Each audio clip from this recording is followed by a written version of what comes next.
What up, bros? Welcome to another Brograph Brocast. I'm Dave. And I'm Matt. And Brograph is a supplement to our site, Brograph.com, which is a motion graphics tutorial site with tutorials, plugins, podcasts, and other MoGraph stuff.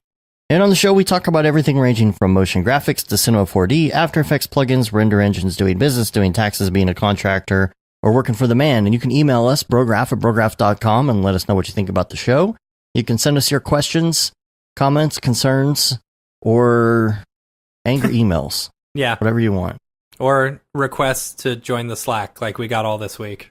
True. Yeah. And we got a lot of those, and we did open up the Slack, so it will be open for another day or two. Slack is open. Yes. It will only be open for another day or two, so get in while it's hot. So it's that time of the year. It's getting cold outside. Even though it's Texas. It's so nice. You know what's the greatest feeling in the entire world is knowing that I'm not killing my AC and I can just open my windows and especially when you're rendering. Right, that's what I was gonna say. Yeah, while I'm rendering, it's awesome. That now that I've got like all my office set up for multiple people, we've got a couple of people in here nowadays. Yeah, so a bunch of dudes in one room. It gets hot and heavy. It gets stinky. Yeah, totally. Sweaty, gross. Yep. So you can cuddle up with all of your pals in your office with the windows open and have an espresso. Baby, it's cold outside. have a quality Nespresso. Nah. And I don't know. But we got the first snowflake of the year as well. Did we? In Dallas, it was like one snowflake. Oh, really? Yeah. That's funny. Yeah, not bad. Went outside, someone said, "Ooh, look, a snowflake." I said, well, that was it. Yeah. I was like, why are you calling me that? So, I see what you're saying. Yeah. You can't say that to me. All right, Bath & Body cookie air freshener. I have to talk about this real quick before we get into motion graphics. Okay. Because you know me and like air fresheners and candles and stuff. I know. I have my favorites. I just have to tell you, so I was looking around because I saw all these different air fragrance and stuff, and I know you have like a deep love for whatever that like cobblestone pie or whatever it's called. It's called Cobbler? Blackberry Jam. Whatever, yeah. So I've been looking all around, and Amy the other day was like, why are you looking at it anymore? Yeah, she's like, why are you looking at all these? I was like, oh, I'm actually looking for Dave. Just seeing if maybe they brought it back. I don't know. They need to bring it back. I don't know why they don't bring it back. It was so good. I don't know. But okay, here's the thing. You know the wall air fresheners that you put the it's got the liquid stuff in it, right? Mm-hmm. Just plug it into the wall or whatever. Yeah. Okay. Bath and Body Works. I got to get the exact name. I don't have the exact name. Here's the thing.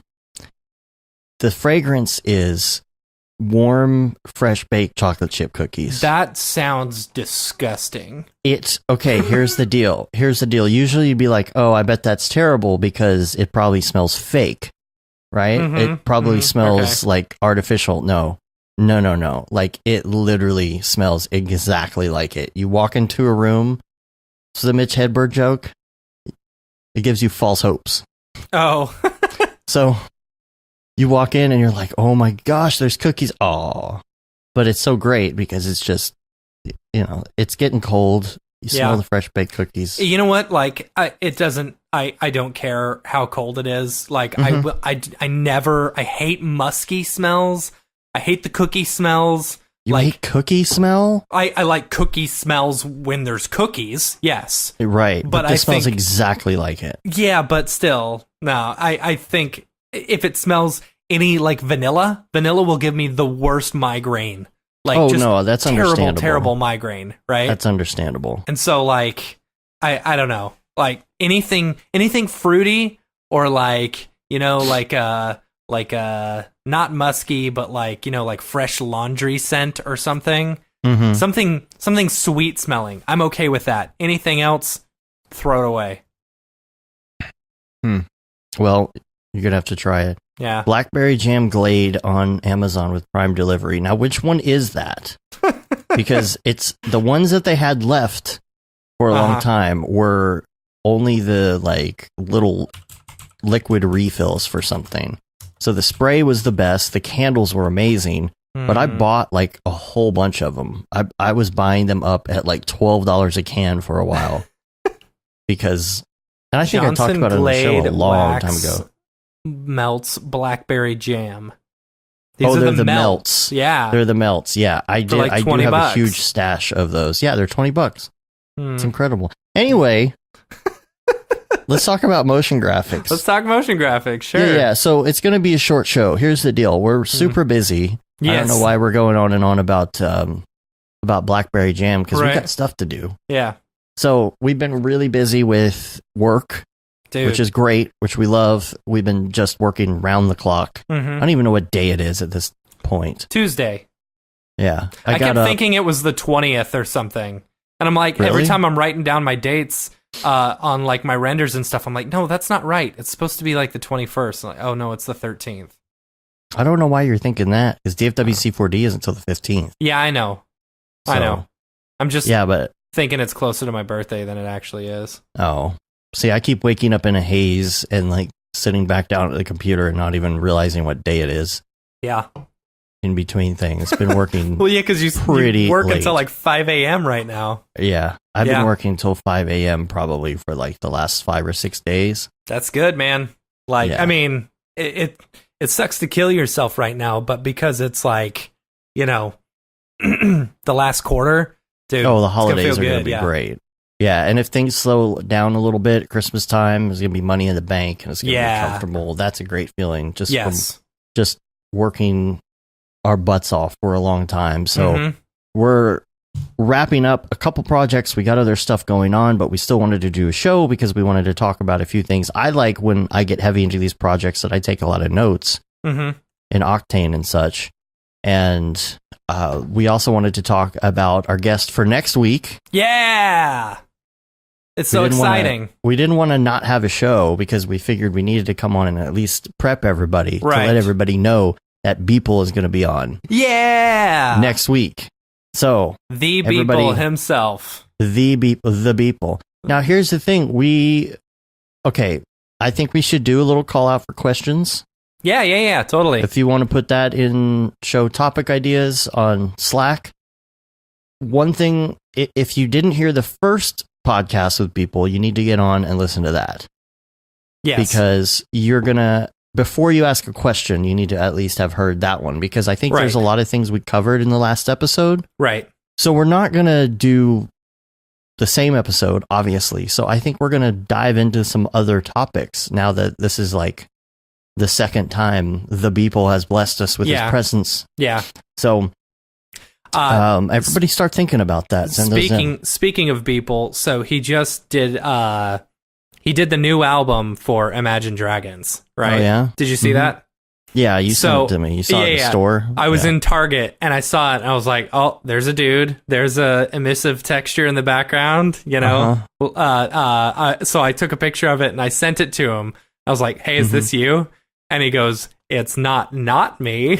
Is it a Beeple or is it a sheeple? Right? Beeple or sheeple? Yeah, Beeple or sheeple. We got to get those. We got to get that list. We're not doing a Beeple's people today. Taking a break. Yeah, we're going to take a break. This is a short show. Right. We're getting ready for DFWC4D as well. So it's just kind of crazy around here, trying to get everything taken care of, making sure everybody is good to go. We've got a lot. We got to get like a minute by minute together and all sorts of stuff this afternoon after the show. Sure. We got to actually plan this out. Tomorrow I'm going to spend the whole day getting all the gear ready. Cool. So that's going to be my deal. But again, still wanted to bring you a little bit of a show here.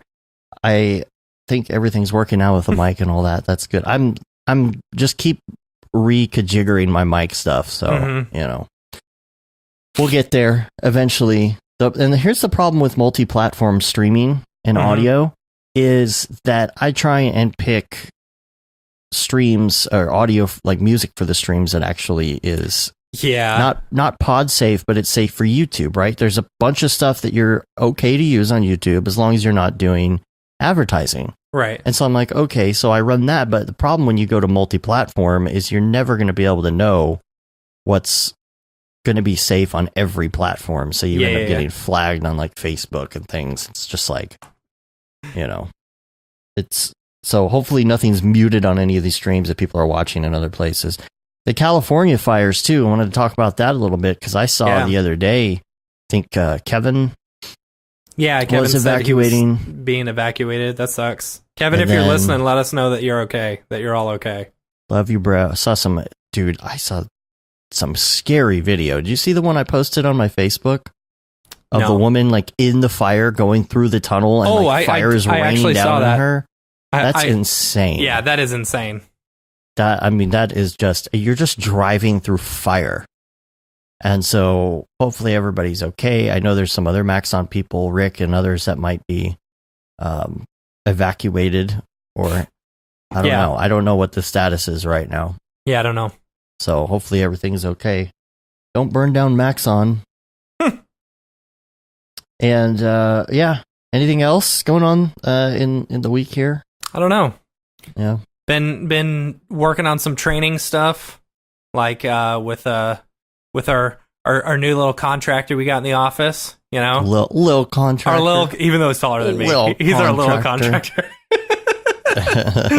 So, but it's nice. It's actually very nice to. I forgot why it's nice to have like a place to go to work. You know, because you actually get to talk to people. Right. So, versus just being on Skype or being on Slack or whatever, but actually having someone next to you where you can joke around and stuff, it's kind of nice. Yeah. But whatever. We try and get on Skype sometimes.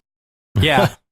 But honestly, not lately. Like, the hours are so crazy. We're just we're here whenever we are. And the thing is, like at the beginning of the week, or we kind of know what's being laid out for us, as it's going. We know what the plan is. So, we just don't sit on Skype all day. If anyone, I want to throw this out there. If anyone is in the Williamsburg, Virginia area and are willing to shoot some video of this upcoming Busch Gardens projection mapping stuff, hit me up. Email us, brograph@brograph.com. We'll pay you to do it.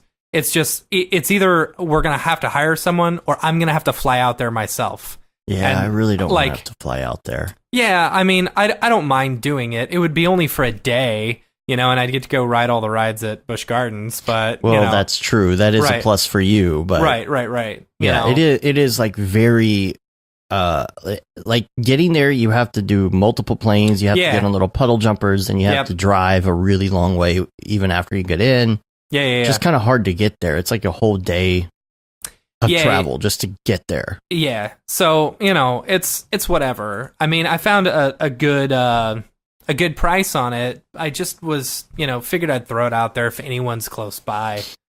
Yeah. And wants to make, a little bit of cash. So less cash than it would cost me to fly out there. I think we might take some questions from people in the chat room a little bit later on. So start thinking about that. We're going to go over a couple things here. Talk to the audience. So, a couple Octane things I learned this week. Here's what I like about this time of year, like October, November, December, when you're working in this industry, you end up doing Christmas stuff. So you get all that stuff that comes in early because people are getting ready for the season. And what I like about doing Christmas projects is that they're early, so I can enjoy the Christmas season early without actually looking like a douchebag. Right. See? So it's kind of nice. What are you saying about me? I can actually just listen to this music and be like, oh, it's a Christmas season. It feels good. But I'm not actually playing early Christmas music like some people. And you know what? I'm not actually playing any Christmas music. All right. Except for when I'm in my car. That's the only time because, like... Your car? Yeah. Well, it's... Because I don't have satellite anymore, so, like, I actually have to listen to the radio. And, it's... I don't know. 102.1 used to be the alternative station, but now it's, like, the easy listening rock station. And 103.7, which was the easy listening rock station, is now the alternative station. You listen to the radio in your car? What else am I going to listen to? Your phone. Oh, Spotify. No, my auxiliary input thing doesn't work very well. And the thing is, like, I'm like, I should get a Bluetooth receiver for my car, but then I'm like, I'm never in my car, You know, I'm maybe in it for 10 minutes out of the day. You know, why do I want to spend a whole bunch of money? Because if I'm gonna get a Bluetooth stereo, dude, it's gonna be CarPlay all the way. We just got Amy a new car, and it's got CarPlay, and that is a game changer. I like it, but I don't like. I don't know. I don't really. I feel like it doesn't do everything I want it to do. That's the thing about it. Yeah. Actually, they did just, I think, add Waze. You can do Waze now. That was my biggest thing, is you couldn't do Waze for a long time. Yeah, which is really dumb. It's like they're forcing you to not use other people's apps. Right. Yeah. You know? And I don't know. I don't know. And I also drive a Jeep, you know? And so if you buy an aftermarket stereo, you're just asking to get your car broken into. You know? Oh, that's true. Or the doors to be opened up. You got to have like a hidden... You got to make it look like a clunker, but you actually have a really good stereo. This is what I want to do. And I've actually gotten all the pieces. I just need to 3D print a face for it, you know? Mm-hmm. So I bought it's a little Bluetooth receiver that plugs into like an amp or something, and then will go out to my stereo. So I can hide that. I can take out my stereo and like put that onto the faceplate, you know, that I 3D print that holds my phone, you know? And so then it just looks like a phone holder there, but it automatically connects to my phone, you know? You need to just print out a picture of a really crappy stereo and put it on top. That'd be awesome. That'd be so stupid. It's like the people who do heads in jars. You just print out a picture of your face and put it in a jar. Right. Yeah. Hey, you could do that. That'd be awesome. Okay. Yeah, we'll see how quickly my car doesn't get broken into. Right. All right, let's move to some Ravcock. What's your flavor? What's your flavor? So, projects this week. Here's some things I'm learning. Mm-hmm. I'm dealing a lot with symmetry. I don't know what the deal is. Like all of these projects we're working on right now. Yeah. I'm working on 3 kinds of symmetry. I'm working on a highway project. So you've got the symmetry because you've got both sides of the highway that you're doing symmetrical with all the different stuff and things. And then working on a backdrop for a big Christmas choir thing where it's going to be on a giant 4K LED wall. And everything is a circle because it's supposed to be like you're in this ballroom. So I'm building everything symmetrically with a MoGraph clone with concentric circles and things like that. And so that's another one. And then the third one, of course, is Busch Gardens that we're doing. And so there's the middle of the building is just normal, but the sides of it, of course, are symmetrical. So I'm doing symmetrical instances, symmetry objects, and things like that. So everything's symmetrical. So I was playing around with symmetry today. I was building our Rudolph character. I was playing around with it. I already made a Rudolph face. Do you want my face? Sure, I'll take your face. Okay. Yeah. Did I send him to you? No, you didn't. Oh, I thought I sent you. I made a whole face a couple weeks ago. Oh. Well, I started making a body, and I was using the, the volume builder, you know? Yeah. I was like, sure, let's try out the volume builder, because then I can just build a whole bunch of stuff.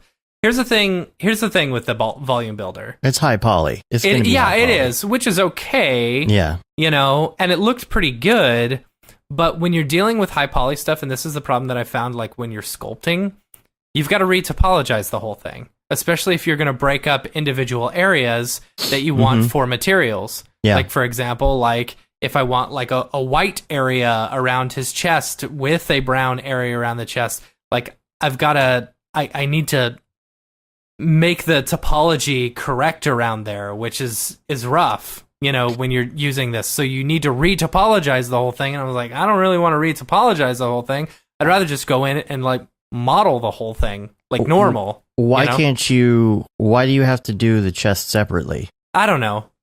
Just like also with the hooves and stuff like that. You want a separation from like where the black part on the hooves are and like the whatever. I don't know. Well, here's the thing about that, though, is it's very forgiving when you're using fur.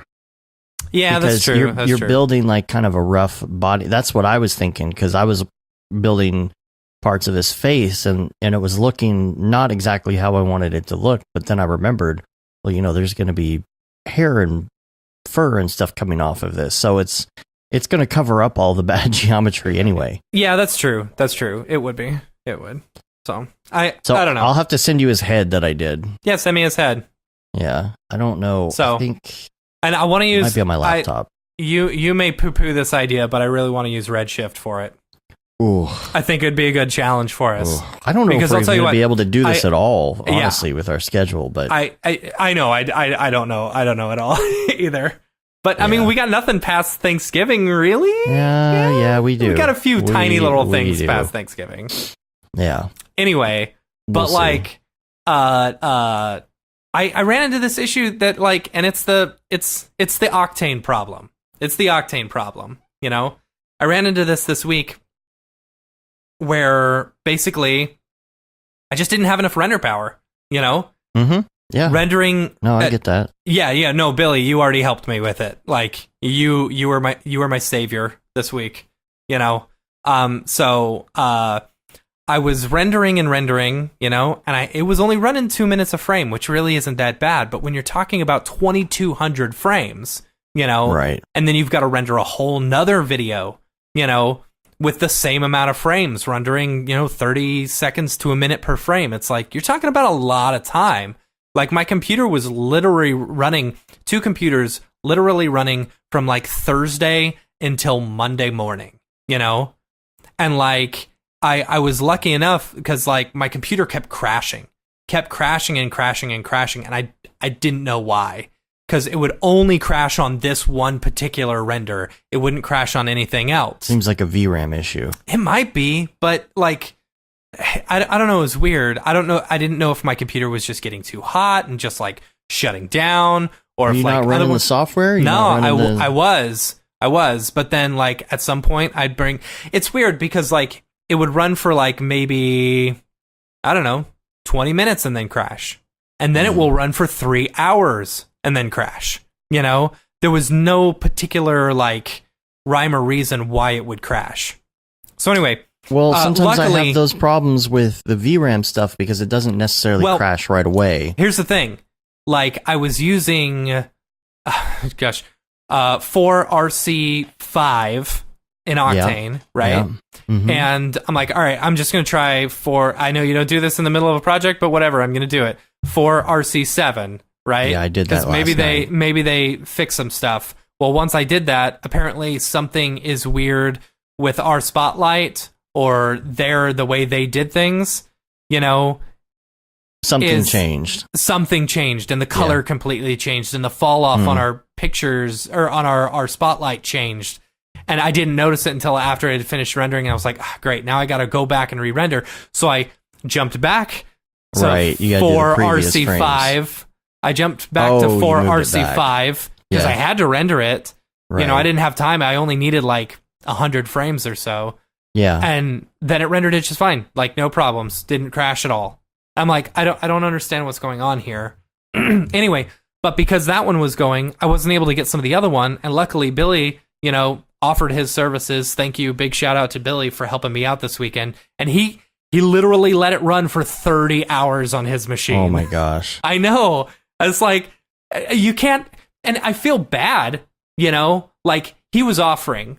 And so I was going to take him up on the offer once, like if I knew I got into a bind, and I did. Right. I ended up having to take him up on the offer. But we all do that for each other every once in a while. We do, and I totally have for other people as well. But the problem is, and this is the problem with Otoy and and Octane in particular, is because their terms of service makes it to where you can't use farms. I'm unable to send it out to anyone. And I think that's a big problem. Like, if they would just... I understand you're going to be able to. I understand what they're doing. I understand. But, like, more people are going to be moving over to Redshift specifically because of this problem, And then they're going to lose so many people because of it, that, like, eventually they're not going to be able to bring those people back. I don't know. I don't know if it's how I build my stuff, but my stuff had You were talking about you had noise and all of that stuff, and the stuff I'm building isn't noisy. And I know, because you do it a completely different way than me. I like to do it in more... You do it in kind of like... It's not cheating, but I call it the cheater way, right? Where if you've got an emissive material, you'll also add a light, so that it's actually creating light for that emissive, like a fake emission. The way I like to do it is I like to use an emissive material and actually use that to light my scene. I like to use that for my colors or that for whatever. I like to do it in more of the way a realistic it would in. I didn't do much of that in this project at all. I don't know. Except, the lights had like an inner and an outer light on purpose, but still there were just as many lights for those emissive textures. But that was for other reasons. But I didn't have the issues you were having, though. I was rendering pretty big, and I was getting very low noise. The denoiser's great. Yeah, you know what? The denoiser's okay. But, I lost... So, I had this super cool cookie, sparkling cookie texture. Like the filling of the inside of like a shortbread cookie, right? And it was like sparkly, like sugar or something like that, you know. And I liked it. Do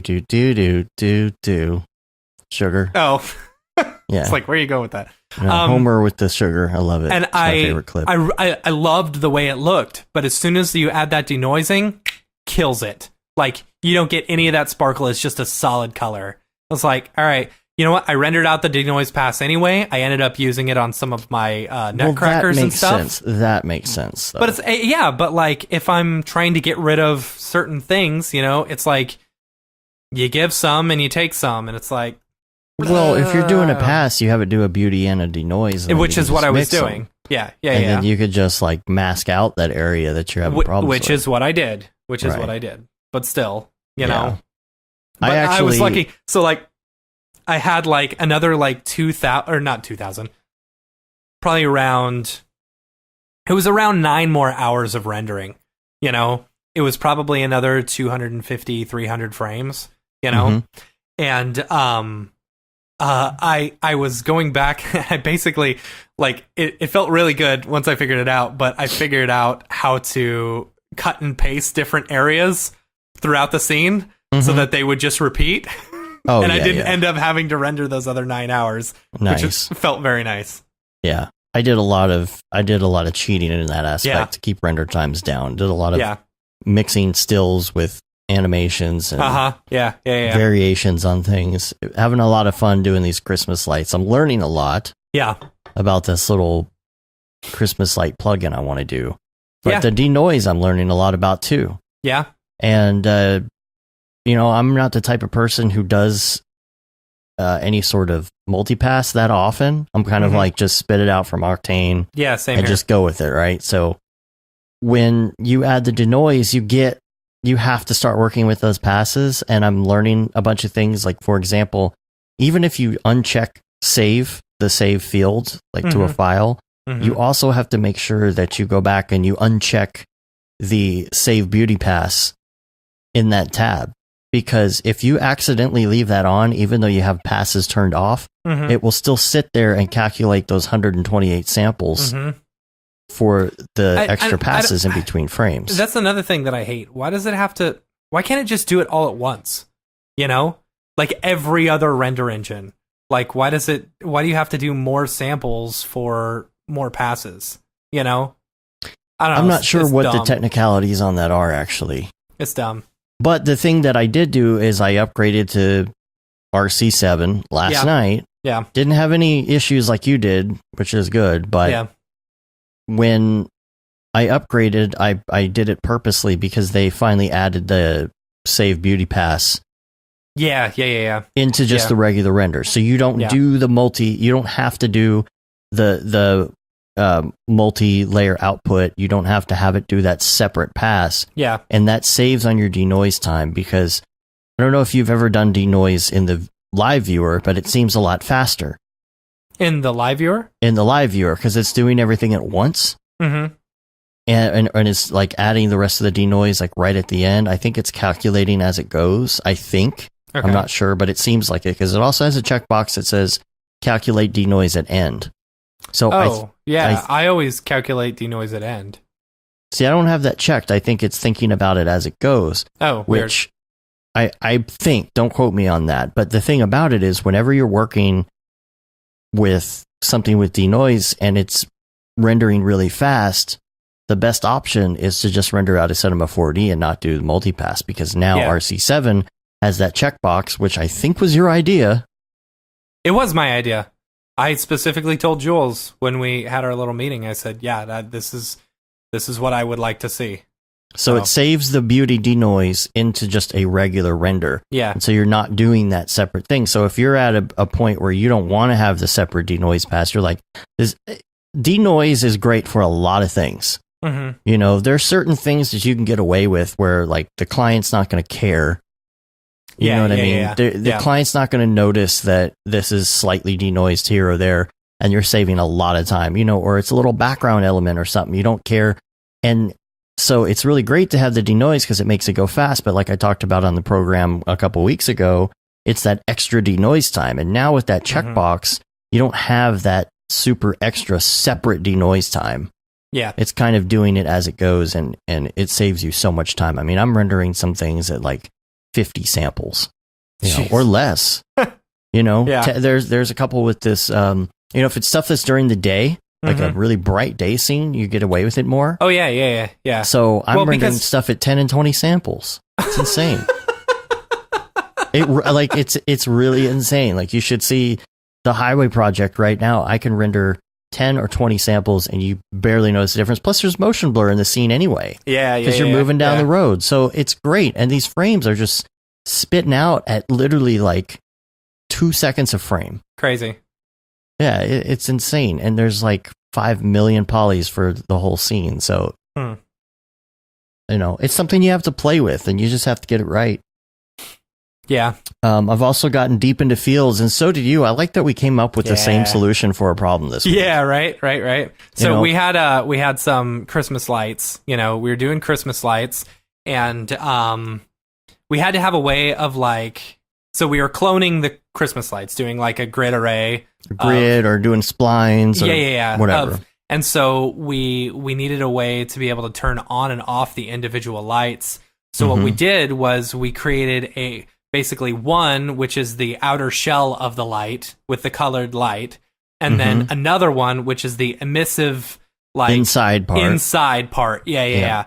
And so then you use a field fall off or whatever, you know, like a linear or whatever, within the emissive part. So, and scale it from basically 0 to 1. So as the field is going, it's turning on and off the brightness of the lights. So you were going to -1. Then, I was going to -1. -1 scale. I was actually going to -0.99 because I was scared. You know, there's that zero scale problem with Octane. Yeah, maybe that's why it was crashing. Because if something, that was a completely different be one. No, that was a different project. Because if you scale something down to 0, it doesn't necessarily screw up, but you scale to 0 and sometimes the object disappears or won't come back, or it's weird. You have to start back on a certain frame for it to work right. I think scaling down to absolute 0 just causes issues. So, but what was great is, it was surface brightness was checked on the emissive texture, because you wouldn't be able to do this otherwise. You can't just turn off lights because they're clones. Yeah. Right? So you've got these clones and you can't just turn off the emissive texture. That would turn all of the lights off. Yeah. So it's just a field, and so we're able to do these Christmas lights with crazy patterns because you just run rectangle or spherical fields through, or you put in a shader effector. Oh yeah, I put the shader effector in, and I used what was it? I think it was the cell noise. You know, so you've got actual like cube or blocks. You know, and then you can I would run noise through it. Basically, I would offset the seed on the beat. So it would basically change like the random seed, and it would flash randomly. It was pretty cool. It was fun. I would go in and put checker patterns through the shader, so that you would get cool checkerboard patterns, and you could have like lines and stuff chase each other. That's cool. Like I would put some fields through, and I would go in and I would change the curve so it was like a saw wave. So as it flowed through the lights, basically, it would just turn them on and off. That's cool. That's cool. And when you do the fields, you don't want to have any fall off because it gets weird. Yeah. Yeah. You don't want to. I mean, they'll kind of dim if you do it that way, but I don't know if it's linear, so that it might look kind of funny. So just so much stuff I've been doing with fields. Yeah, fields are awesome. Lots of planar effectors.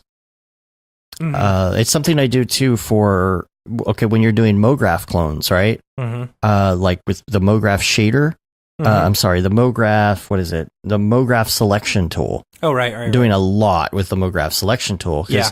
There's lights on the building, like say you do a light grid, and you want some of them to be further back or further forward. You can say, okay, take this set, and you can do a planar effector, and then you can do a MoGraph selection and put that MoGraph selection on your planar effector. So the planar effector is only affecting certain groups of clones. Yeah. And so you can move them forward or backward, or you can make them disappear altogether if you just change the scale to -1. That's what I do. Yeah. So you can just erase these little areas. Super cool. Yeah. So just fields and MoGraph clones and MoGraph selection tool, just been so deep in that stuff. I feel like I really have a great understanding of it now. Yeah. Which is really good. Yep. And Octane LUTs, I also used a LUT in Octane for the first time. Okay. I've got a folder full of LUTs in my Dropbox, and I haven't actually messed with it because this is something that's pretty new to Octane. Yeah. And I just haven't gotten around to it yet, but I love that you can bring in those custom LUTs and really just craft that look, and you can mix it too. You can mix between the LUT and the original. So I was getting some really fun looks with this little candy scene I was doing the other day. One issue that I ran into is problems with the daemon. I call it daemon inception. Right. Okay. And it sounds like a new movie, but that's not what it is. The Bourne Inception. But Matt Damon. The daemon inception happens when you are doing a render queue. So what will happen a lot of times is I'll do these low res quick renders, make sure everything looks good at like, I don't know, a quarter resolution, super low samples. Just make sure the animation looks good. It's all good. And then when it's ready for the night, I dump everything inside of the render queue. Okay. But here's the problem. When you go to set up your project and you go into Octane, you want to set up network rendering. So you leave those all checked. Right. And I usually do that on my main system because it's got like a 1060 driving the monitors. It's got a 2080 running everything, but then it's sitting there on Mr. Meeseeks on the back end server doing network rendering. So I always have all the network rendering checkboxes checked. Right, me too. However, the problem that happens is when I go over to that computer to start a render queue, and I bring up all those saved files, and I still have the daemon running from earlier in the day. Right. It actually connects to those through the daemon into itself. So it's trying to render. So I was having this issue the other day because it's sitting there rendering, but it sees itself on the network as four more cards. Weird. So it's sending it through the daemon as well. So it's using the cards doubly. Which causes it to crash because it runs out of VRAM, it freaks out. I was going to say, you could just use twice as much power with the same amount of cards, right? That's the way it works. Right, yeah, that's how it works, right? Right? Like butter on one side of the toast and a cat on the other, it's like infinite energy. Or plugging a surge protector into itself for energy. I know. You're creating an infinite loop. So that's something to look out for. You know, I did that a couple times. Like I would leave on stuff and realize it was trying to connect to my 1060 and all sorts of crazy junk. But Billy says you wouldn't download a GPU. That's funny. You wouldn't download a car, would you? Heck yeah, I would. You know how expensive cars are? I could 3D print one. Right. Yeah, so watch out for daemon inception. Daemon inception. And we talked about the keep denoise. I don't think, here's the thing. Vertex speed does not work with multi-instancing from what I gather. Okay. And when you're working in Octane, the difference between multi-instancing and render instancing isn't that different. I think I want to say multi-instance saves you like a little bit on polys, but a lot of times it screws stuff up. Like with motion blur, I had to set it back from multi-instancing to render instancing, and then the motion blur started working again. Yeah, you know what? Okay, I wish. Speaking of this, I wish you could use a bool and a cloner, with like render instances. You could only do it with regular instances. That makes a little bit of sense to me. Well, yeah, I understand why. I just wish it was possible. Why can't you just mix it down? Because I'm using a linear field in order to have everything come on, which I guess I could just do that and then turn that one off at a certain time and, whatever. But still. I want to be able to use just throw an object in to use as a field. Can you do that? Yeah. Is that possible? Yeah, it is. Okay. I need to mess with that and see, because that would be interesting. Yeah, dude, anything can be a field. Anything and everything. Can be a field? Okay, I didn't see exactly how you're supposed to drop that. You just drop it in. You just drop it straight in the field object. Oh, you do? Even a piece of geometry? Yeah. I did not know that. Yeah, yeah. Good to know. So I had, it was "Let It Snow" was the song that we were using, and so I did some like cursive "Let It Snow" with lights, or I just took a spline, text spline, and put lights. You put a curse. You put a put a curse. I put a curse on the lights. Okay. No. No, they were a curse. Oh, they were cursive. No, it was okay. All right. Anyway. So I did lights, let it snow, and I'd have it come on, I'd turn it on, let it snow. Well, I also had those in the same area as a whole bunch of string lights, like a grid array of string lights, right? But I didn't want any of those string lights to get in the way because I didn't want it to all mix with it. So I took the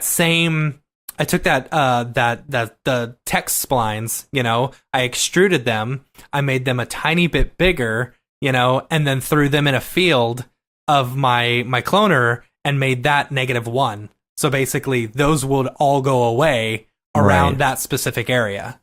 Gotcha. Yeah, because you're talking about using objects as, in the fields area. Right.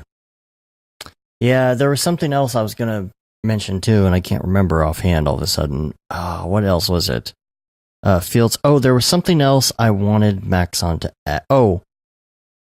Okay, this isn't a volume builder, but I would like it if you could keep UVs, because I don't feel like there's a way to keep UVs right now when you're working in the volume builder. Once you mix it down, once you skin it, basically, your UVs from those individual objects, I don't think come through. So it's not like you can. Yeah. No. Yeah. That was something that I think someone was complaining about. It's like, how do you? That was an issue that I was dealing with, why I said you got to retopologize the thing. Right. Because if you want to be able to control where the individual parts are, you've got to completely retopologize the thing, which kind of sucks. And I want to do or if you're using like Substance Painter or something like that, you'd be all right. And I want to do a custom multi-instance placeholder as well, because right now you can say object, you can say nothing, you could tell it to show the MoGraph point. Or you could have it do a box. And sometimes, like Christmas trees, for example, I don't want a box, I want a cone. Oh, right. If you could actually change your primitive that it shows, that'd be cool. Or if you could do your own placeholder. Yeah. You could just have your own proxy you could drop in. That's a good idea. Great. That would be cool. Put in the Baron request line. Yeah. Yeah. Also, Arnold, you had a note about Arnold. Yeah, so like I was installing the trial of Arnold and stuff because I want to play. I like having the trials in my. I'm installing all my stuff into R20 again. Right. And I like having all the trials in there, so if I ever want to play with them, I can. Yeah. And so I was installing the trial of Arnold, and my computer kept crashing, or not my computer, but R20 kept crashing over and over again. Like it would go through, it'd say loading plugins, and then it would just shut down. I was like, that's weird. So what it turns out to be is that I was loading the plugin into my my user-defined plugin area, which is on my Dropbox, Right, so that you can link it up to anything at any time. Exactly, right. Which is so convenient, being able to open up R20 on one of my other computers and it, being there, Right. But apparently you can't do it in with Arnold. And it may be that way with V-Ray and Redshift. I'm not 100% sure because, like, those have installers, and they automatically install in the plugin's location. I haven't tried moving them. I don't know. It's weird. It's weird. So just to let you guys know, if you're playing around with Arnold and you've got your own user-defined area for plugins, it's not going to work. You'd have to put it, you'd have to remember to put it in if you're like switching over to another machine or something. That's the thing. Yeah. Guess I forgot to put the plugins in. Yeah, that's good. I like that. So topic wise, I'm just going to kind of open it up to anybody in the chat room who wants to bring up a topic. We have some other things and some links we're going to talk about since this is a short show. Yeah. A short show already at 54 minutes. Whoops. Somehow. Yeah. We don't have emails or we're not doing people's people, any of that stuff. Nope. But we do have some links in the meantime while we're waiting for some people to write in some topic ideas. Did you see Barton was on Good Morning La La Land? Yeah, that's hilarious. I didn't actually watch it. Oh, speaking of Barton, for everyone listening, Already Been Chewed is looking for a senior motion designer. Mm-hmm. So, yeah. Get on it. Looking at you, Aaron Sorensen. Yeah, right? Yeah, Aaron Sorensen. You need to move to Dallas. Mm-hmm. Yeah. Come on down. You could be my neighbor. We could be best friends. Won't you be my neighbor? We could be best friends. Won't you be my neighbor, Aaron? So we'll put the link to that in the show notes. Mm-hmm. And check that out. Also wanted to talk about... Oh boy. No, okay. I'm here. I saw your mouth moving and I was like, uh-oh, nothing's coming out. I started thinking about it. I was like, do I want to call him Chris? Or do I want to call him Tokyo Megaplex? Oh, it's always Tokyo Megaplex. Tokyo Megaplex has another one that just dropped for Adult Swim. Yeah. You got to check it out. Really good. And he got staff pick on Vimeo again. Man, dude. Yeah. He's like, whatever, NBD. No big deal, yeah. So just another one, It's pretty good. It's a little short for Adult Swim. It's up on Vimeo now, so we'll put a link to that in the show notes. Yeah. So Good stuff. Nickname says the Blender conference talks are out, and there's a lot of good stuff in there. Yes. Oh, yeah. I actually Andrew watched... Price. Yeah. So apparently, do you know, what is it? Dr. Disillusion or whatever on YouTube? So anytime there's yeah, I know who you're talking about. Yeah. Is that his name? He's like a Twitch gamer or something, right? No, maybe I'm thinking of the wrong thing. Is it Captain Disillusion? Captain Obvious? Captain Underpants. Captain Crunch. Disillusion. Yeah, Captain Disillusion. General Error. No. Captain Disillusion, he's this guy who breaks down like YouTube videos and stuff like that to help you realize how something was done, Okay. Like, for example, all the tape measure thing where people would flip out a tape measure and like try and catch something with it, or like turn off a light or grab someone's keys. He like broke that down and said why it's fake, Also the the marble sorting machine where it was all like water and they were all coming down and then they all somehow end up being perfectly colored. Oh, that was everyone's like X-Particles or Houdini. Yeah, and everyone was like, oh, isn't it amazing how the physics of real world works and when you're thinking positively or something like that? It's like... Oh my gosh. Anyway, so he broke it down.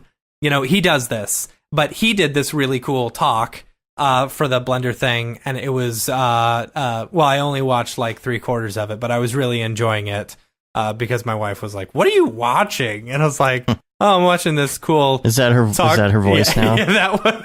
What are you watching? What are you watching? Sorry. She's Marge now.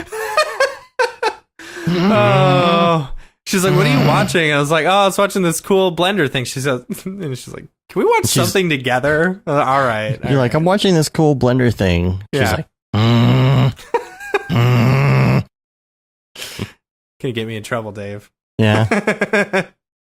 Anyway, But yeah, no, so I've seen a couple of them, and yeah, I really like the stuff that they're doing with Blender. I like the direction they're going. Prices is good. And I didn't see his yet. The one about AI. Oh, okay. Yeah. I did watch a video of his the other day.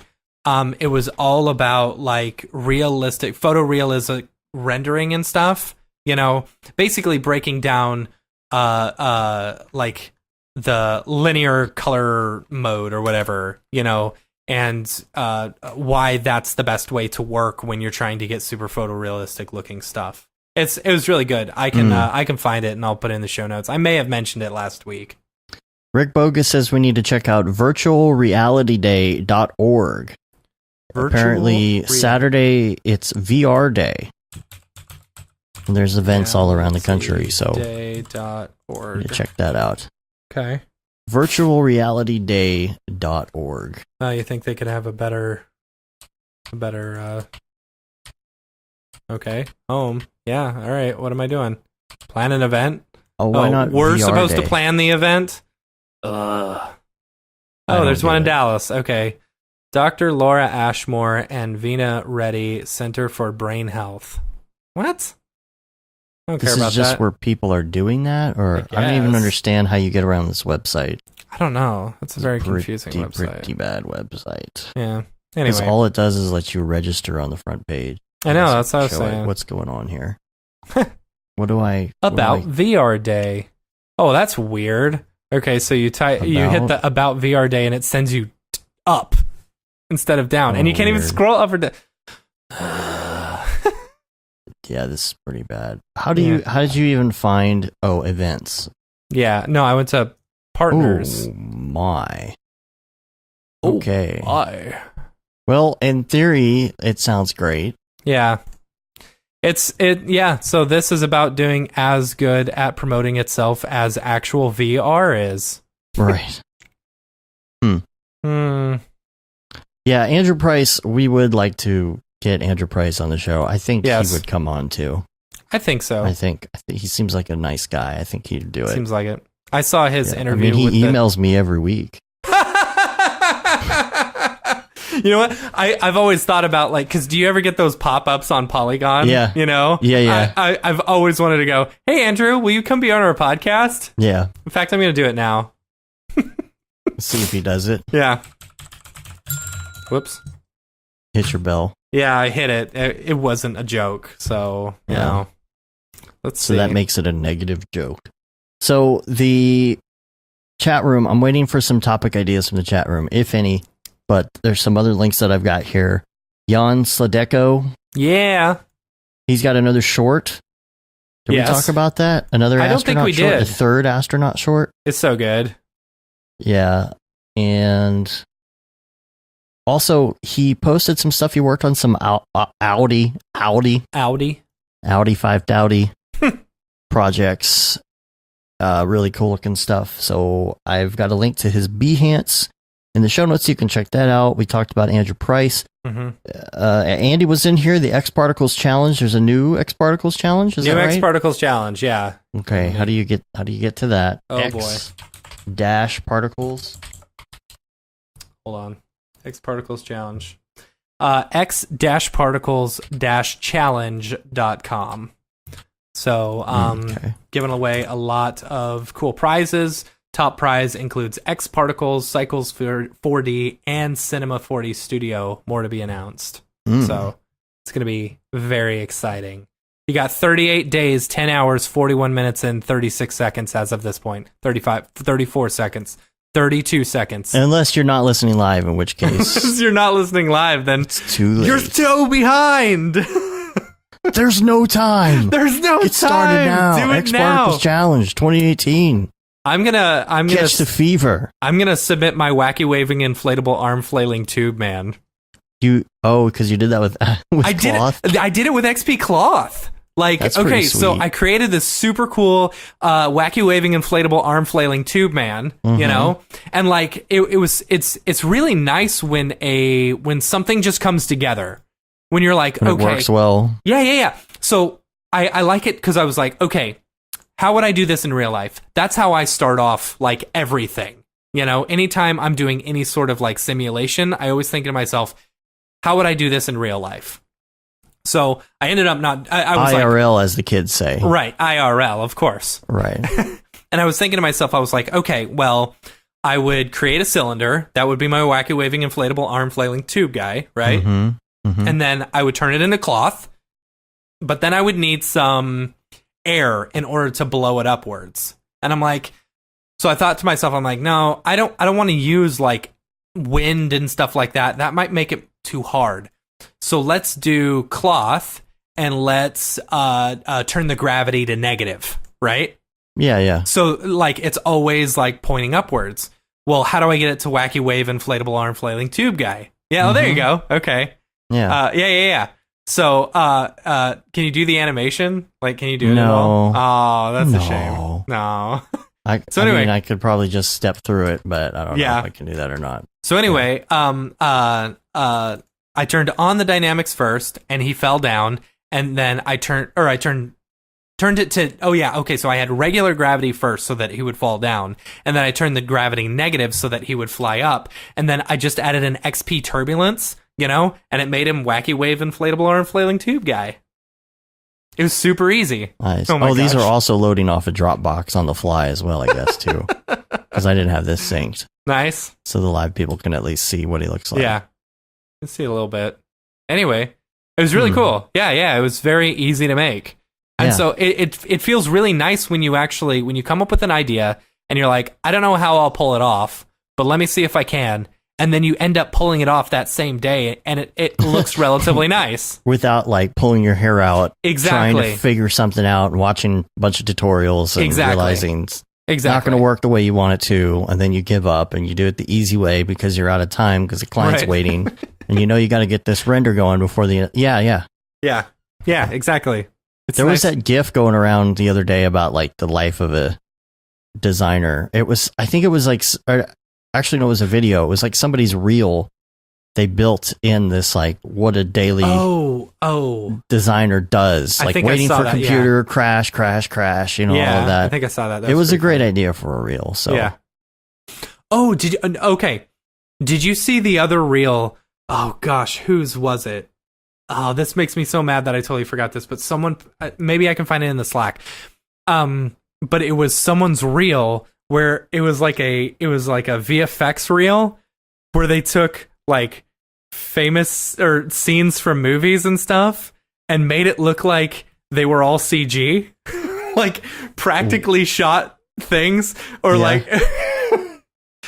So there was made one it look CG on purpose. Yeah. It's like they would cut the person out, and then put a green screen behind them with tracking markers all over it, Yeah. And then there was another one where someone was walking, and then they transformed the person into like someone like with green screen tracking markers, all them in like a green suit walking as well, and then showed the before and after. Oh my gosh, it was so good. It was so who was good. that? We got to find that for the show notes. That'll be good. Yeah. I'll look. Okay. And the motion periodic table. This is in your notes. This is pretty cool. Yeah. What's the deal? Where did you find this thing? Someone posted it on the Slack. It's super. Oh no, I found this on Twitter. Someone had retweeted it. But basically, the motion periodic table. It's super cool. Like, it shows off all these different ideas and stuff like that as far as motion designers go. And someone I think on the Slack said, oh yeah, that's like the straight up FUI, go to something, Yeah. I don't know. It's neat. Yeah, it is. It's very pretty. It at least gives you ideas. I'll tell you that. Yeah, for sure. And it's all in Chinese. Oh, it is? That's funny. Yeah, all this stuff in here. Yeah, it's like they have a different word for everything. Did you see... got to give a shout out to Smearballs for his amazing tweet about the CNN dude attacking the intern or whatever. Okay, yeah. Did you see it? What? No. Here, I'll send it to you. Here, look at it. No. It's so funny. Yeah, it's okay if I send it to you, right? Yeah, I think so. It won't go over your face in the chat anymore. Not anymore. That's good. So he says, if you look closely, he totally assaulted this poor lady. And so he like makes it to where her arm basically falls off when he moves her hand, and then she just goes, ah! Did she make that? Or no, he made it. I mean, did he make that of her? Yeah. Wow. It's pretty funny. Well, you know why that came up, right? What? Why? What came up? Why the whole here, let me bring it up on the live stream. So the whole thing with her and the doctoring and all of that stuff, why he did a version of his own, is because it came out that something was doctored. Oh yeah. No, I saw that. Which is interesting, for our show, because I guess that there was some sort of altering of the footage or something. So if you compare the original to something online, they sped it up. The one that they released, they sped it up so it looked like he was chopping her. I see. So they altered it to make it look. Man, that's interesting, because as a VFX person, you're like, okay, so the government is manipulating footage, and so like you're checking it out because you want to see it, because you're like, well, I can tell because I've seen a lot of shoops in my day. Yeah. And I can tell by the pixels and by the fact that I've seen a lot of shoops in my day. What are shoops? That's a Photoshop. They call it a shoop. Is it? I thought You've never heard that? No, I thought it was a shop. I'm hanging around 4chan too much, I guess. No. Yeah. You're fired. It's a shoop. You've never heard that before? No, I haven't. Oh. Yeah, I just thought it was interesting as a VFX person to be hearing that news, because you're like, okay, I'm going to check this out for myself. I'm going to analyze the footage and like blow it up, and you're like, see what they did here? See this pixels? This pixels? Well, and the fact that the government's literally manipulating footage, but here we go. That's a whole nother story. Yeah. So let's talk about After Effects getting Cryptomatte support. They are. Yeah, That's Pro cool. EXR2 plugin adds Cryptomatte support somehow. I found it, Dave. I found it. Oh, you found the... Yeah, here, watch it. Okay, you should watch it right now, because it's so funny. It's Thibaut Charopin. It says 2016 VFX reel. Oh man, it's so good. Let's see if I can post this. Can I post this? Oh, I did. I posted it into our YouTube chat. So people can see it. Oh, it actually works. Yeah. It doesn't tell you can't do it or something. All right. So what's the deal? It's funny. Like, you see he's using like famous movies and stuff like that, and then cutting it out and making it look like it was green screen. And I didn't get this at first. I was like, oh man, he's doing a really good job. He did a great job. Because you do some that are like, okay, this could be it, but look at this. I'm like, well, why is this VFX? Yeah. Why did they have to shoot it that way? They put him with the green screen. So they put him in a Hulk green screen super suit. Right. Oh man, this is great. I'll put this in the notes so everybody can see it. Wow, what a great concept. It's That's so pretty ridiculous. Great. But look at this, like rebuilding the entire thing, and then why would they place each individual person in there? Right. That's pretty good. Oh man! Good. And look, Thibaut Charopin. They get Andy Serkis to beat some motion. Oh man, it's so good. Oh my gosh, so good. All right, yeah. Wow. All right. Anything else on the agenda? I don't know. The Cryptomatte thing. That's Lester Banks. That's all I got. Anybody else have anything that they want to talk about? I don't know. It's all right. Let's get out of here. We got some work to do. Yeah, we do. We do. At least we got a show in, though. Yeah. So get your questions ready for people. If you got some questions, and make them fun. Yeah, make them fun. Make them different. Make them introspective. Make them. I don't know. Yeah. So when you did that one piece on January 12th, year of our Lord 2018, what were you thinking? Was this a comment on society and its shortcomings? I don't know. That's what everybody seems to ask him anyway. So, did you see Aaron Covert's Still Life? picture? Did we talk about this at all? Which one? The one of like the one he's been working on for like a long time. No, the fruits and the pumpkins and stuff. The one that looks like a still life painting. No, dude, it's incredible. Where is that? Is it on his Twitter? Yeah, it is. Here, I'll send it to you. Okay. Copied link to tweet. Like it, and he rendered this in 8K. And he used his phone in order to scan a lot of the actual like pumpkins and stuff. Was this done in Redshift? This was done. I think it was done in Octane. No, it was done in Octane. Yeah. So here's the actual Google Drive like 8K version of it that I just sent you.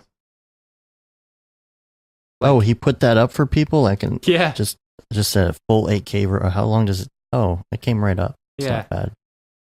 Wow. Like, it's crazy. So here's the thing. It reminds me of what David Brodeur did last week with the grapes. Yeah. It's that still life. We're going to find a whole bunch of still lives now. People are going to start. That's the new big thing. Man, I love still life. So but look, he's even got grapes in here. Yeah. I love doing still life stuff. It's like my favorite. But this is interesting the way it was done because it has that flat look we were talking about last week with the haze. So it kind of gives it that painting feel. Yeah. I mean, look at it's really interesting that he did the same thing with Octane that David did with Redshift. Yeah. Look at the gunny sack material. Oh, it's so good. There's like hairs on it. Yeah. This looks like a texture almost. Yeah, it does look like a texture. Looks like a flat texture. And that is so good. And all of like the fuzzy stuff all over the vegetables, the squash and the pumpkin and everything. The gourds. Yeah. Man, I would love to talk to him about his technique on that and how he made it look like a painting. Yeah. Let's get him back on. Man, that's really great. Yeah, well done, Covert. Yeah, we'll put a link to that in the show notes as well. Okay. You ready to get out of here? Let's get out of here. All right. Well, you can do all the things you normally do and goodbye. I'm just kidding. You can rate us on iTunes. You can leave a review. You can also subscribe to our show on your podcatcher of choice. Helps get our ratings up when you do that and leave a review. You can check out our newsletter. You can say you've been there, done that, got the t-shirt with the No Brograph, No Mograph tee, the Feel the Bab, Paul Bab shirt, which all the profits from that goes to Doctors Without Borders. If you're not going to vote for Paul Bab in 2020, you should vote for Beto, even though he's not running yet. Yet. Did you see that picture that said it had Beto? It said Beto for Senate, and then like they crossed it out and said, "Okay, Beto for president." There you go. It's funny. So what else? The Gate Simone shirt still is it out still there? Dude, take it down. Put in the secret shirts. Make sure you get in the Slack channel. I've got a couple more days before I close that. I might close it tomorrow. We'll see. Close it on Friday. There's the Render Thing shirt and hoodie. And of course, we're on Facebook, Twitter, Instagram, and YouTube, Brograph.com. Yep. And that's it. Amy was listening to our show the other day when we were doing all the Jimmy Stewart impressions. Oh, yeah. But she was listening to, like, normally once you start going through your spiel at the end, she fast forwards like 2 times. And she said, us doing the Jimmy Stewart impressions twice as fast was hilarious. Yeah. I got a good outtakes bin going right now. So yeah. At some point, if anybody else has outtakes that they have pulled from the show, feel free to send them on, because I'd like to do a clip show at some point. That'd be fun. Yeah. After 158 episodes, we're bound to have something. Right. We could probably fill at least 5 minutes. Yeah. Well, we appreciate everybody tuning in today. Yep. Kind of a slow day, but we thought we'd just still do a show, because we thought, we could just skip a show, but you know what? If you're in Dallas, this week, come out to DFWC4D, or if you're around the area, we got a bunch of awesome presenters. You know, it's gonna be so fun. Absolutely. All right, we're gonna get out of here. Till next week. I'm Dave, and I'm Matt. Have a good one. Later, bros.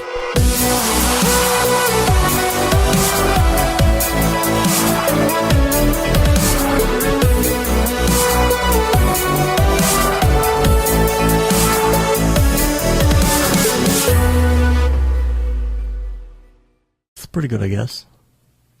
Brograph.com, an online resource for learning Cinema 4D, After Effects, and other motion graphics tools specifically catered to help you prevail as a motion graphic designer. What's up, bros? Welcome to another Brograph motion graphics tutorial. With tutorials, plugins, and now a podcast with tens of thousands of listeners worldwide. Yeah, it's a great community to be part of. We give you professional time-saving tips, industry news, interviews, shortcuts, and lessons that help keep you current in the world of motion design. Throw in HDR Studio, take the render settings, pick the HDR, put in a reflection, and gorgeous. I love projects that scare me. When our art director comes to us and asks for something that I had never done before, man, it gets me pumped. Our weekly long-form podcast will give you the latest news, help you in your file management, hardware configuration, and client relations. Learn about the latest render engines, modeling techniques, and workflow integration while staying entertained. Real nice banana. Ah, that's so funny. All right. I'm going to live forever. Our Brograph Talks are a chance to see the way industry leaders from around the globe are changing the face of motion design. Sometimes you got to make stuff that you're not going to put on your reel, and I'm not here to judge. The podcasts and talks include people like Beeple, Barton Damer, Nick Campbell, Andrew Kramer, David Ariev, Chad Ashley, Paul Babb, EJ Hassenfrost, Mitch Myers, Chris Schmidt, Jules Urbach, Cornelius Dammert, David Brodeur, Andy Needham, Caitlin Kaju, Zubair Parker, Noseman, Ryan Bean, Casey Hupke, Nick Lyons, Sage, Joey Korenman, Jeremy Cox, Rick Barrett, John Dickinson, Matthias Omatola, Patrick Goski, Brandon Clements, Steve Teeple, Tom Glimpse, Patrick Lundstrom, Julia Simone, Devin Coe, Al Heck, and even Deadmau5. You get that render done. Yeah, you better frame what? Our Brograph breakdowns go behind the projects and give you an insight on what it's like to manage and maintain your own personal business or work for a large company. Join us for live sessions, check out our useful plugins, watch time-lapse projects, interact with us, and send us email questions and topic ideas. Or just hit the Rando Render button and do an imaginative daily that'll keep you on your toes. Take all your dreams and let's do it! Subscribe today and get automatic updates on the latest tutorials, tricks, tips, and inspiration brought to you by industry professionals Dave Koss and Matt Milstead. We don't care how you get here, folks. Just get here. Subscribe now to Brograph Tutorials.